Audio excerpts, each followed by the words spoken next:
I am obsessed with the new Hulu limited series about the Murdaugh murders. You all remember this guy, Alex Murdaugh, killed his wife and son, and it became a huge national story. The person who actually broke the story of the whole past and troubles of the Murdaugh family is a reporter named Mandy Matney. I get to talk to her today. Listen, your podcast, The Murdaugh Murders, which kind of launched this media empire, shall we call it, for you, started 2 weeks after Alex Murdaugh murdered his wife and son. So that, though, is not the beginning of the story for you.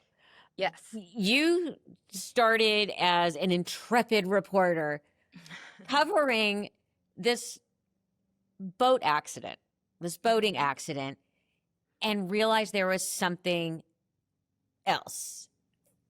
Let's just get the big question. Could you ever have imagined where this was going to lead you, and to have Britney Snow playing you in the miniseries? Oh, no.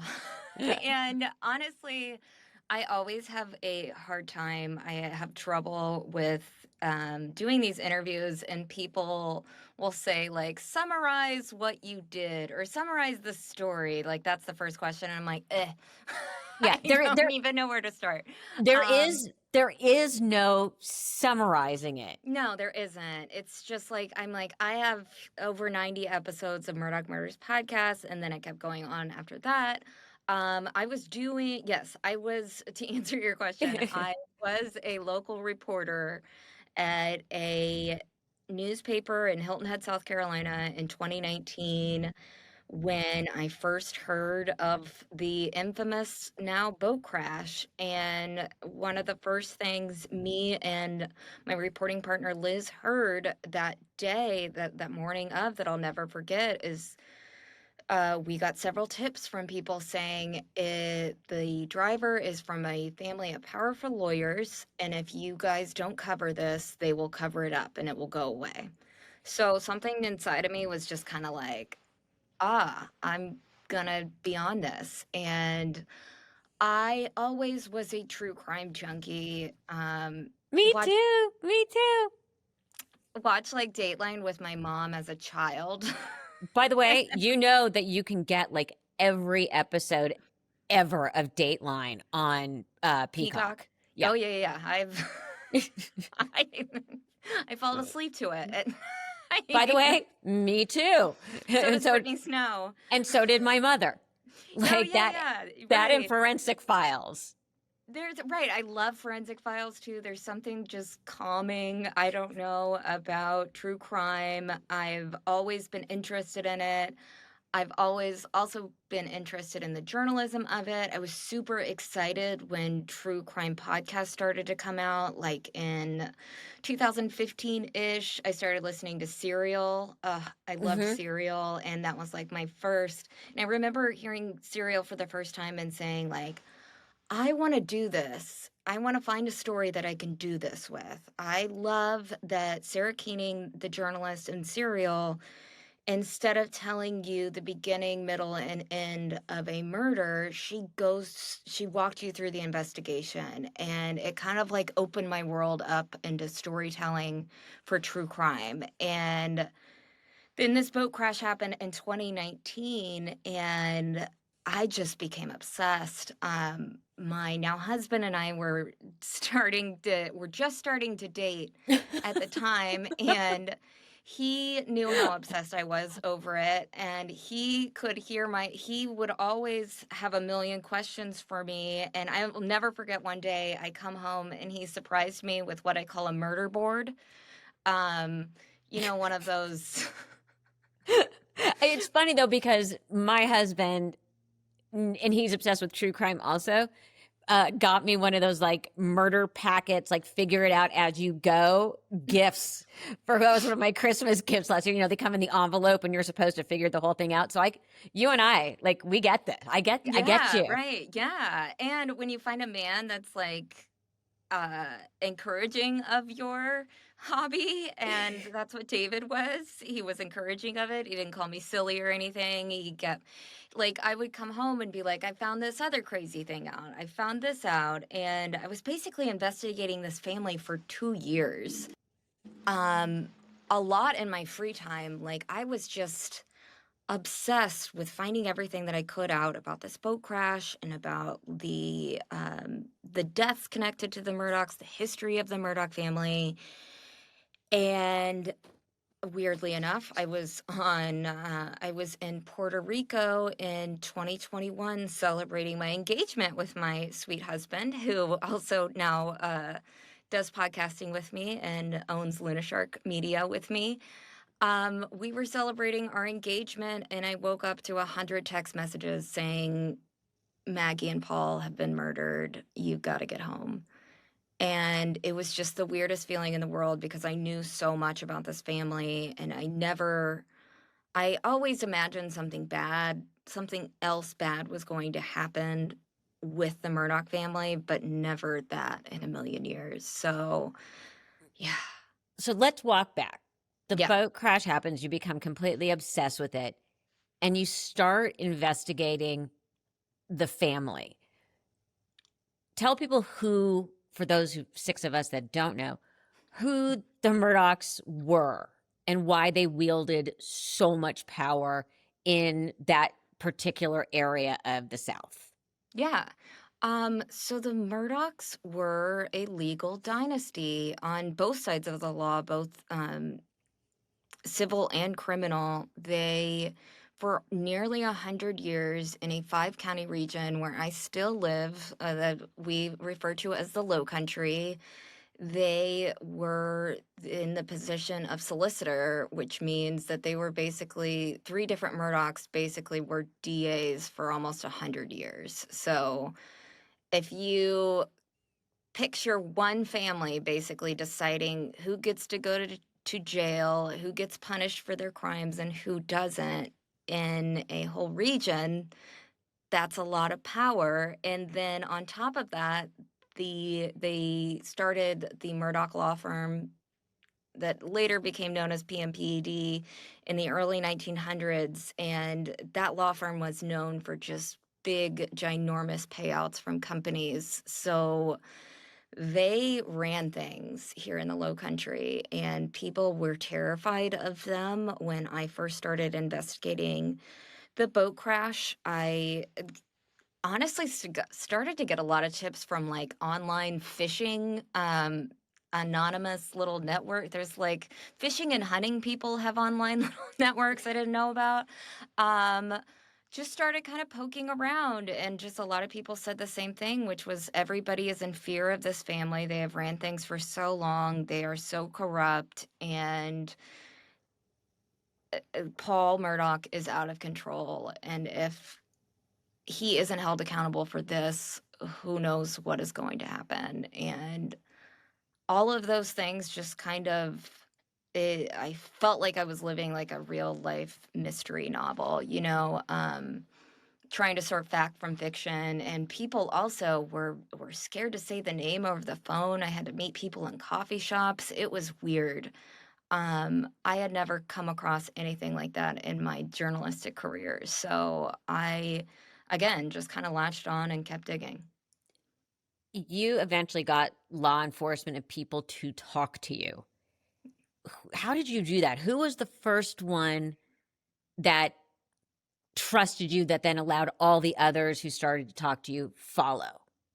Because usually it takes one person That's a and really then great question. and everyone else then goes, okay, I can talk. You're right, and that's a good question, and I think that that's a reason why I was able to start my podcast in 2021 right after the murders, because at that point, people in Hampton knew that they could talk to me. I kind of developed street cred with them, if you will. I had a lot of people saying, "Hey, I know that you really followed the Mallory Beach case, and I know that your reporting is good. I want to tell you XYZ." But I think the first person was a woman I I finally got to name her in my book, but she was a wonderful person. Her name was Olivia Boyles, and she was friends with Mallory, knew Paul, had been on Paul's boat, and she just kind of told me everything that and told me stories of what it was like being in Hampton. And from that, just more and more locals would talk to me, and eventually I think with the police, it wasn't necessarily that they wanted to, but they felt like they had to give me some information. Otherwise, I don't know. um, but I think also I was just an established reporter at that point, and my sources in law enforcement were very much aware that um that I was the one that people were looking to for the story. So if they wanted to tell me something, they did. And yeah, I mean, I think that one of my biggest things is that I've never burned a source. I've never had a source say that I said something that they didn't say, or I've always been very, very careful about that, and especially in small towns, like burning one person, you're burning them all. Like, and you have to understand that with journalism and getting people to talk. So yeah, it was just like getting one person, then getting the next person, and then eventually a lot of people. In the time before, let's go to the time before the murder. So you're chipping away, chipping away, chipping away at this story. At what point did you start to realize there were two other suspicious deaths that somehow this family has gotten their name Right. popped into? It was probably like a week after Mallory Beach died. It was That very, soon? yeah, or within the month. It was That's very fast. soon. I'm very obsessive with my research, as a lot of women are. And I do also think like the way that I researched this story is a way that a lot of women would approach like stalking an ex-boyfriend or something on the internet. You just look for everything, and you go into all the weird corners of the internet and keep searching until you find something. Like, women are very good at that. And I remember on Facebook, I kept seeing a meme saying justice for Mallory and justice for Stephen Smith. And I just started like, who's Stephen Smith and what is that? And then, what does that name have to do with anything? And then a couple months later, I got the file to the Stephen Smith case and saw the Murdaugh name came up over 40 times in that file. And I actually counted the number of times that the name came up. And the case went unsolved. It kind of just went nowhere very quickly, and it was a weird case. And Explain the case to people. yeah, so Stephen Smith died in 2015. He was a gay nursing student in a small town, a very, very bright young kid. He was found dead in the middle of the road in Hampton County, South Carolina in July 2015. And weirdly, the most of his wounds were on his head, and they still said that it was a hit and run. And that was kind of the first clue that something was really off with this case, because it didn't. While the police were saying it was a hit and run, and the coroner was saying it was a hit and run, Well, there were no, the I mean, we see this, there were no skid marks. There was there's no no, evidence. Yes, no evidence that someone ever even tapped the brakes. right, exactly. No skid marks, no pieces of a car, any evidence of a vehicular homicide. And it's just, the case was just surrounded by mystery and rumors, and rumors kept coming up that the Murdaughs were connected in some way. And then the Smith family thought it was weird that a an uncle in the Murdaugh family, Randy Murdaugh, had offered to represent them at some point. And there was just like a lot of weird things going on with this case. But I think the weirdest and the saddest part is that it is still unsolved, and it also just really shows, what my biggest takeaway from the case was how little police did to investigate it. Just very, very minimal effort to actually ask questions and find out what happened to him, and it went cold, and it was just so incredibly weird. And then the other case connected to that is Gloria Satterfield, and as I was investigating in this, like, couple weeks after Mallory Beach had died, I kept people kept telling me and saying things along the lines of, "And you should check out the story with the maid too. And did you hear what happened to the maid?" And I'd be like, "What? That sounds like there's no way that there's something else going on here." And then I found a document that was a settlement related to the maid's name was Gloria Satterfield, and found out that she had fallen at the Murdaugh home a year before the boat crash. And there was a very weird settlement that I found with it, and it was full of red flags. And I couldn't believe when I saw that for the first time. And I still can't believe it to this day. Like, even saying it out loud, it's like, wow, it's just crazy. I hope I You did an really, okay job of that. oh, that's fantastic because it brings me to, you're talking about the Murdaugh, we're talking about the South. So it really is and I hate the generalization of old boy network No. and old boy club, but it really, Yeah. unfortunately, it is everything that it's almost a parody of it. Yeah. Oh, Um, absolutely. which we see in the series, which that's where this all gets sort of complicated. And I have questions about how the storytelling has changed. Maggie, so at one point, Alex, at least in the series, it shows that he was, and I'm just going to say the word, he was always a dick. Like Yeah. he bailed on his friends in college when he all got arrested for drunken disorderly, and he was let go, and his friends said, "Oh, sorry guys, we're gonna see you off in college. Go have fun overnight in prison." Does nothing. He's just an asshole. Yet Maggie doesn't seem to be this bad person, and I was really wondering, how did they meet, and not only why did she stay, what attracted her to Alex in the first place? He's not a real likable guy. That's funny that you said that, because I know that there was thoughts of doing a scene of Maggie and Alex meeting, but they met in college, which makes a lot of sense when you think about Yes. it, right? Like, he was a big quarterback, hotshot at the University of South Carolina, had a lot of money, had a lot of power. I feel like, I don't know about you, but I did not make smart decisions when I was around that age, especially with men. And I still don't necessarily make smart decisions on a daily basis, so I completely understand.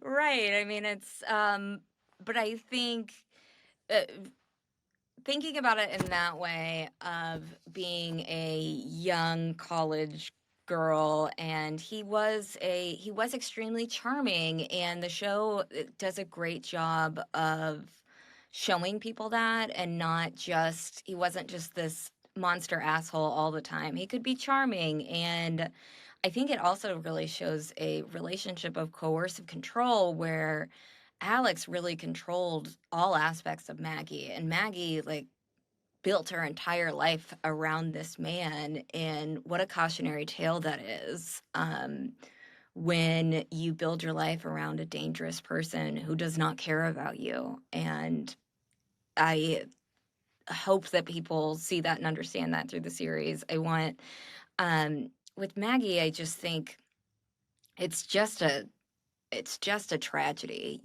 but also feel like a lot of people can relate to her in the series in a way that they couldn't when it was just straight reporting about the events that happened, because people do ask that question. Why did she stay? Why?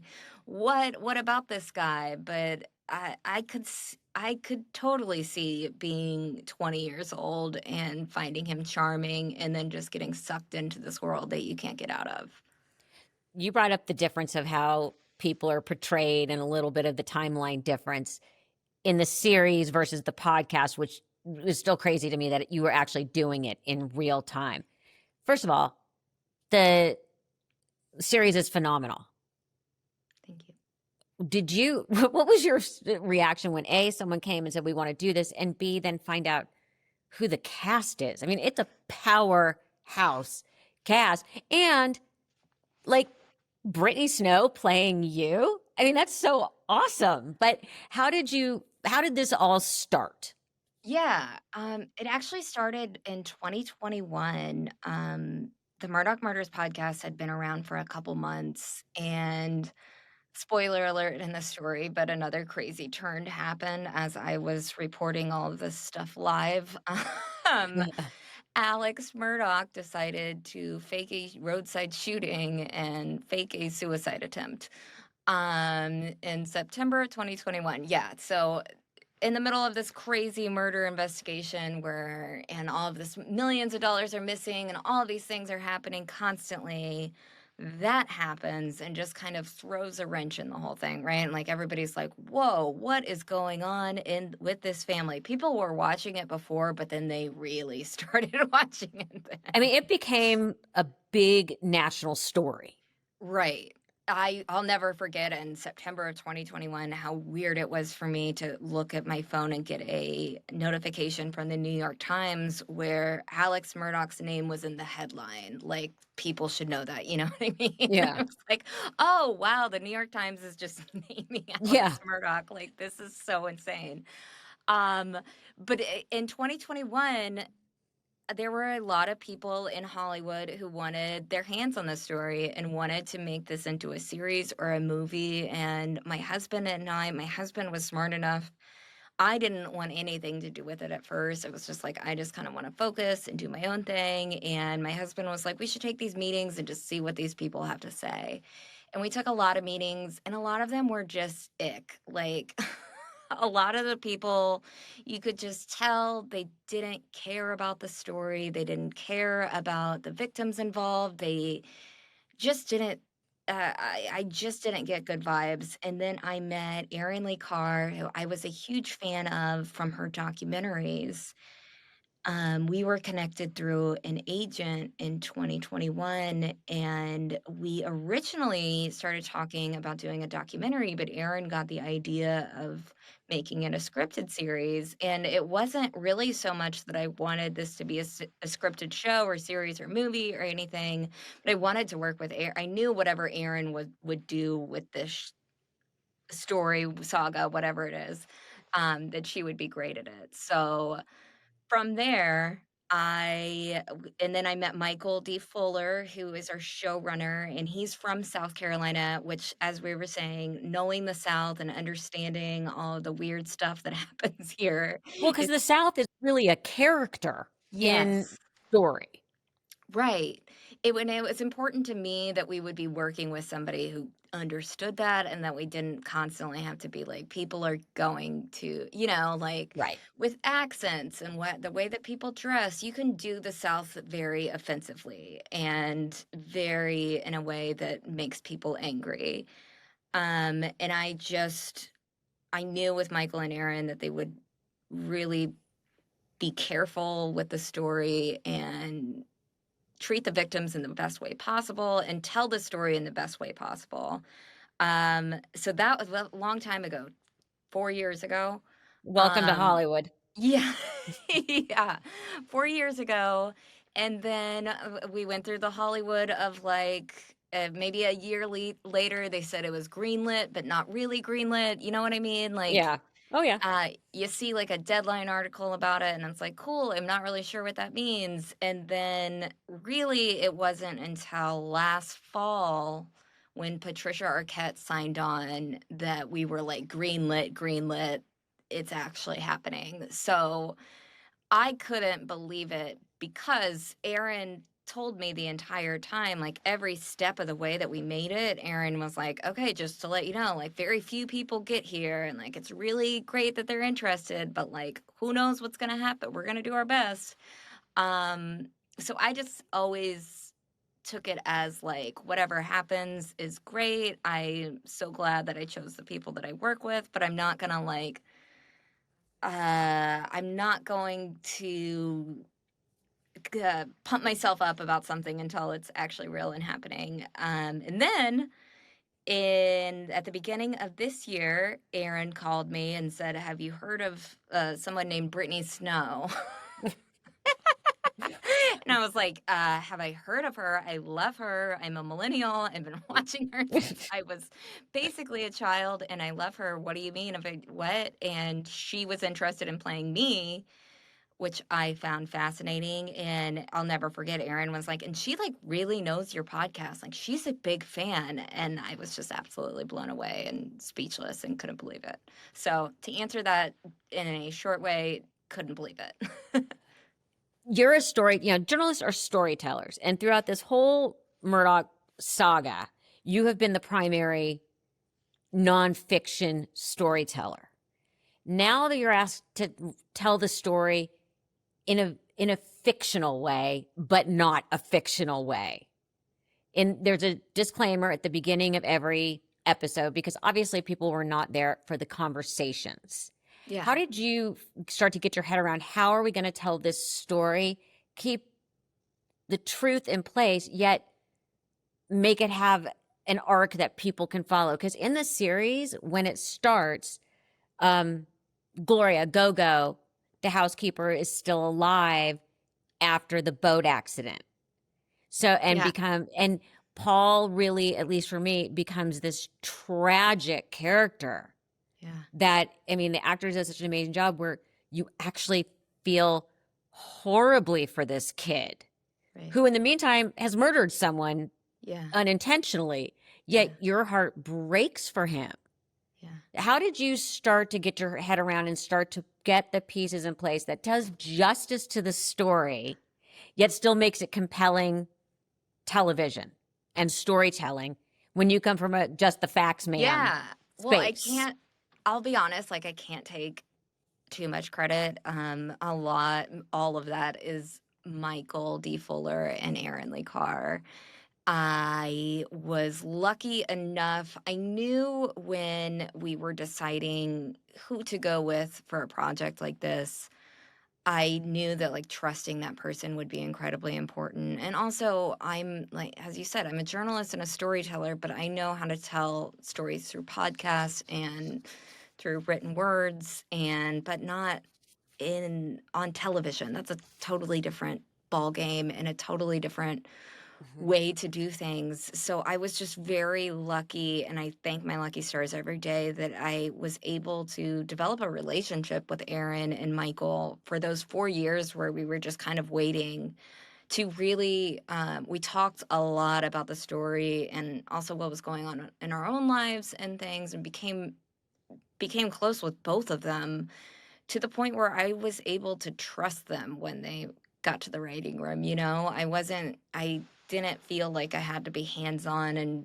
be like, we have to keep Gloria's story here and we have to do this here. I did not know, I forgot when, I remember on set one time, I got to go to set, which was an amazing experience. And I remember it coming up about Gloria's death, and I was honestly a little confused about it. I was like, why are we changing the timeline for something that was so big when we stick to the facts? And then I saw the show in its totality, and like you said, I saw the Johnny Birchall's ability to portray Paul in a compelling and a complicated way, and his relationship with Gloria was so important for the audience to see. It immediately clicked, and I got it. So I think the show is real. Like what my role was to help the writers with anything that they needed for what was the facts. I was their facts girl. What do you need? What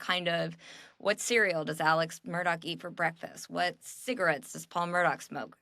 Yeah. etc. Um, Little details and big details, I was there, but I did not sit down and write the script and decide what goes in and what goes Right. out, because I was still learning too. Because I mean, this is my first time as an executive producer, and I didn't feel comfortable with being like, this is what we should do with the story. Right. But it is a learning curve, which is a completely separate conversation. But it still stays true to the facts, but the timeline moves a little. Yeah. Which is Yep. when I was putting this interview together, I was like, oh my God, how am I going to pivot back and forth? Because I want to ask questions about things that are strictly from the podcast, but yet I still want to stay on the series. So one of the questions that I had that was like, where do I ask this is, we see in the series that that Alex's siblings and father know that he's a bad guy. They know that he's, sleazy. They know he's scamming people out of money. They're pulled into covering up everyone's bad actions. Yet we do see his father and his brother pretty much say enough. Did that happen in real life? I can't say, because yeah, I can't say. I think that the emotional truth is there, that everybody around Alex did absolutely realize that he was headed for horrible things, and then all of the warning signs were there. And I really love that the series focuses on, the warning signs of this person, instead of here's a murderer and what they did and how Right. horrible that was. It's like, this is the lead up, and these are the things to see. I kind of wish that there was more interference from his family in real life, because who knows what that would have done. It's because it's very compelling. Again, you just said it perfectly, which is, this isn't just about the what happened, it's about why it happened. Yeah. And that is something that you've been tracking from the beginning. So you're on your not your honeymoon, your engagement trip. Your phone starts blowing up. Alex has been arrested. Alex Murdaugh has now been blamed for, or accused of killing his wife and his child. But to kill your child, that is a whole different kind of depraved. Yeah. What do you think pushed Alex to that? I think the show really leads you in it. I mean, it's not that it makes sense of it, but the show takes you along the way for all of the problems that Paul was causing Alex and his family at that time. All of the pressure with the boat crash. The boat crash had a giant lawsuit coming with it. He was not only facing criminal charges, but he was facing an enormous lawsuit, and with a lawyer behind that lawsuit named Mark Tinsley, who is very intense and does not mess around. And he wanted Alex's finances, and his finances. There was actually supposed to be a hearing a couple days after the June 7th, which was the murder, that would a judge would have decided to force Alex to reveal his finances, which would have revealed millions of dollars of money missing, and all of the times that he stole from clients. So he couldn't handle that. But I think that it's a perfect storm that led Alex to do what he did, because there was problems mounting around him. His son was causing all these problems. Also, his father, who was the fixer of the family, who was very used to making one phone call and making things go away for his son, his father, the fixer, was dying, so that just made things worse. He was taking drugs and drinking a lot, and doing everything that was making it worse instead of better. And all of that just accumulated to this horrible murder, and just doing the absolute unthinkable, which is killing your wife and son. But I do believe it's it's impossible for anybody to imagine, right? Like, Right. and I think that a lot of people are resistant to even thinking about it. And I think a lot of people support, I mean, not support, but there's a lot of TikTokers that are like, oh, I think he's innocent. And yeah. Yeah. Sorry. That was for people who are Yeah. not listening but just watching. Yeah, that was the verbal eye and head roll. It was Yeah. that was the twofer. As I often say, can you hear my eyes rolling? Because it's real Yeah. loud. Yeah. I need to start saying that because I do a lot of eye rolls on Yeah. podcasts, and I need to, Yeah. yeah. Can you hear my eyes rolling? Yeah. They say that he's innocent, but I think a lot of people just, I think you don't want a person like, you don't want to see somebody like Alex Murdaugh, who looks like a lot of people's fathers, be capable of something so horrible. But when you peel the layers back and you see all of the problems he was facing and the fact that he never faced accountability one time in his life and never really knew how to solve a problem on his own, Or it legitimate solve a problem. right, legitimately solve a problem. And I think that that's another good lesson that this series really explores is like, this is generational privilege and generational wealth just gone out of control. And sometimes parents protect their children too much. And Alex was always, his father was always getting him out of trouble his entire life. And then the same thing repeated with Paul. And then that's what happened. It's a horrible story and another cautionary tale. Do you think Paul could have been saved earlier if they had allowed themselves to see that their child wasn't perfect? Or, because so many of those families we present to the outside, we have no problems, we're this, we're that, even though we know they're falling apart on the inside. Was there any recognition that Paul had problems that could have, created a whole different timeline and history for his story? Because in this series, your heart breaks for this kid. Like he's screaming for help. Right. Right. I think absolutely. I think that I I really changed my opinion of Paul after he died. Immediately after he died, I was really in the mode of, he killed Mallory. He never took accountability for it. I thought he was on the lines of a sociopath. But Oh, then I yeah. started talking to a lot of people in his life about um, different aspects of his personality. And one of those aspects was how close he was to Gloria and how he really considered her a mother, and how her death was really, really devastating for him. And yeah, I think that he could have had a different trajectory. I can't say that word. Trajectory. There we go. Trajectory. I think that his life could have taken an absolutely different turn. He was 21 years old when he died. Like, I wasn't great at 21. I was not in Paul's place whatsoever, but I also had parents to correct me when I did something bad, and he never had that in his life.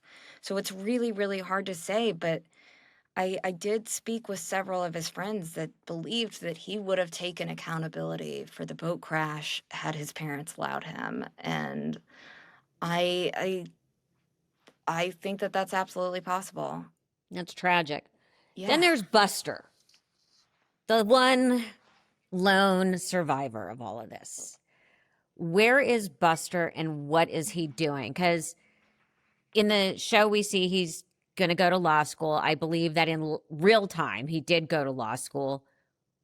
What is his story now?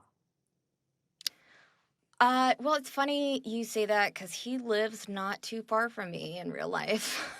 um, so I know a lot about, like, he's working at a store in Bluffton. I get a lot of text messages about him working there.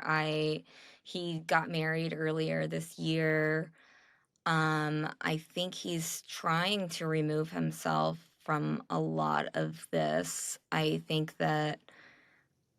Um, I think that Will Harrison did a phenomenal job playing him, and it really made his portrayal of Buster really made me think a lot more of Buster as a victim and Buster as a tragic character, really, who lost his entire family.